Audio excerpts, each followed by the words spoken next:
ठीक है, ध्यान से देखो इधर 8 का हम लोग फिजिक्स पढ़ेंगे अभी। कितना टाइम लगेगा? ठीक है, फिजिकल क्वांटिटीज एंड मेजरमेंट। पहले लिखना है। हाँ, physical quantities and measurement.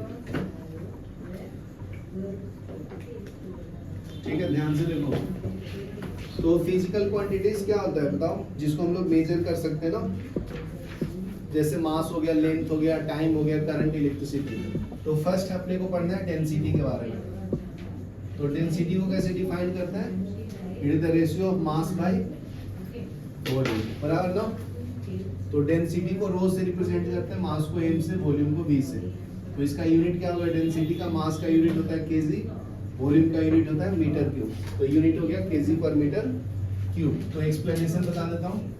Each body has a certain mass and definite volume. कोई अगर ऑब्जेक्ट है, ये क्यूब ले लिया हूँ, तो इसका मास है m और इसका वॉल्यूम है v। तो volume occupied by body increases if the mass is increased. ठीक है, अगर मास को इंक्रीज करूंगा और वॉल्यूम को भी इंक्रीज करूंगा तो रेशियो तो सेम रहेगा ना उनका, क्योंकि डेंसिटी क्या है? मास अपॉन वॉल्यूम। तो ये दोनों को इंक्रीज करोगे तो कैंसिल ही होगा, डेंसिटी सेम रहेगा ना। ठीक है, mass of the body increase on increasing its volume. फिर उसमें क्या बोलता है,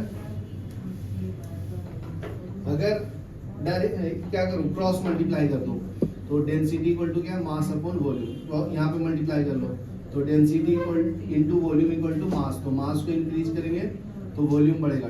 उस टाइम कांस्टेंट क्या रखना है? डेंसिटी को क्या रखना है?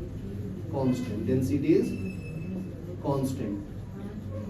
ठीक है, क्योंकि वो डायरेक्टली प्रोपोर्शनल है। तो मास बढ़ाओगे तो वॉल्यूम बढ़ेगा। समझा क्या? जैसे मान लो और लंबा हो गया तो मेरा मास बढ़ेगा, फिर वॉल्यूम भी बढ़ जाएगा ना, उसी तरह से। नेक्स्ट देखो, नेक्स्ट पॉइंट इसमें क्या एक्सप्लेन किया है? Equal masses of different substance have different volume. Equal masses of different substance have different volume. इसका मतलब क्या है? अगर इक्वल मास लिया है, सबका मास सेम है, m1 equal to m2 equal to m3 equal to m है, ठीक है, तो यहाँ पे क्या होगा? वॉल्यूम डिफरेंट हो सकता है। ठीक है, तो v1 is not equal to v2 not equal to v3 हो सकता है।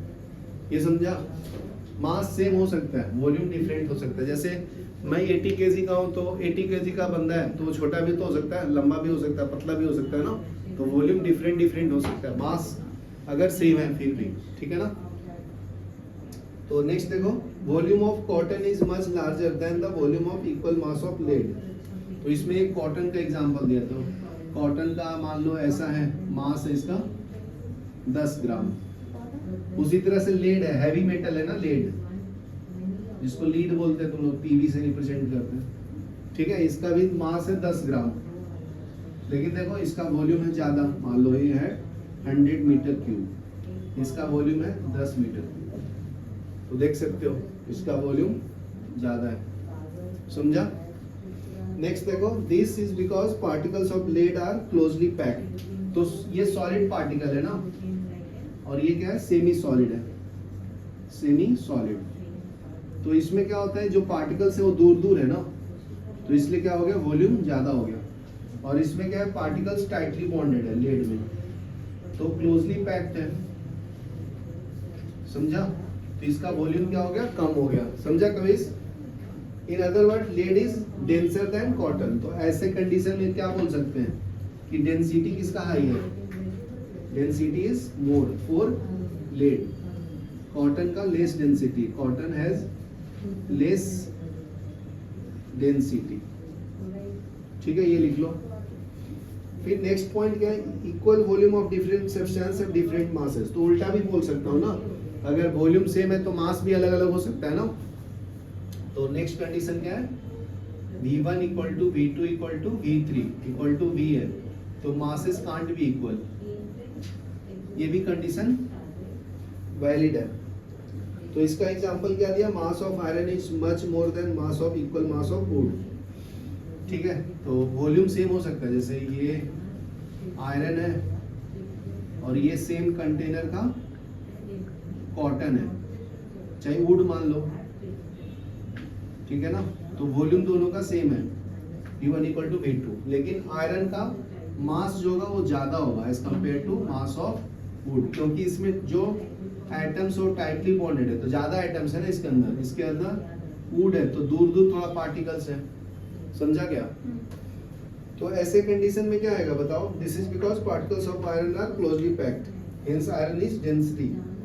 तो ऐसे कंडीशन में भी क्या होगा? डेंसिटी किसका ज्यादा होगा? आयरन का ना। तो लिख सकते हैं आयरन इज मोर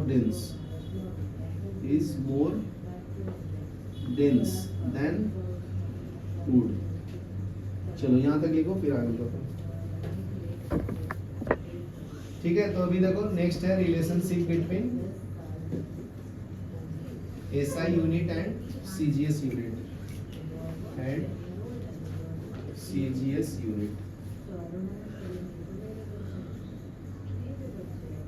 ठीक है, तो देखो डेंसिटी का फॉर्मूला क्या था? मास अपॉन वॉल्यूम। अगर मैं 1 kg लूं तो इसका वॉल्यूम 1 मीटर क्यूब लेता हूं, ठीक है ना?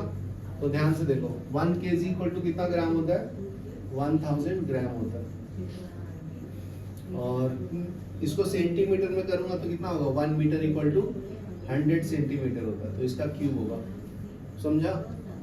नहीं पता तो यहाँ पे लिख लो 1 kg इक्वल टू 1000 ग्राम होता है, और 1 मीटर इक्वल टू 100 सेंटीमीटर होता है।